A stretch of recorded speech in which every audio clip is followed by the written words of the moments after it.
આજે મને કહેતા આનંદ થાય છે કે આ દેશના વડાપ્રધાન મુરબ્બી નરેન્દ્રભાઈ અમિતભાઈની આગેવાની નીચે ગુજરાત સરકાર જે ભાઈ શ્રી ભૂપેન્દ્રભાઈની આગેવાની નીચે જે કામ અત્યારે મોરબી કોર્પોરેશન અને મોરબી જિલ્લામાં આશરે 600 કરોડના કામ ચાલુ અને કામ અમે જાહેરમાં કંઈક ક્વોલિટીવાળા કામ થાય.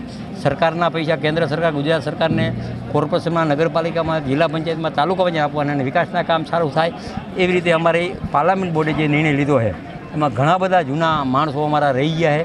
હું ક્ષમા માગું કે ભાઈ ટિકિટ 52 હતી, માંગણી 458 જેટલી હતી, એમાં 52 જ ટિકિટ મેળવી, પણ છતાં મારી લાગણી છે કે દૂધમાં સાકર ભળે એમ જે કમળના નિશાન ઉપર આપણે કામે લાગી જઈએ એ મારી અપેક્ષા, અને સારી રીતે મોરબી જિલ્લાને, કચ્છ જિલ્લાનો વિકાસ થાય એવા આપણે પ્રયત્ન કરીએ. હા, બધા ઉકળાટ તો હોય ને, અને સાંભળવા પડે. હું વરે ને હા, ટિકિટ ઘણા એટલે ઉકળાટ તો હોય ને, બધા વર્ષોથી આ હોય, અને એ મારી મંત્રી તરીકે સાંભળવાની જવાબદારી હોય. એ કરશી, હવે એક પરિવાર છે, પરિવારના મન દુઃખ હોય, ભેગા કરશી, પ્રયત્ન કરશી.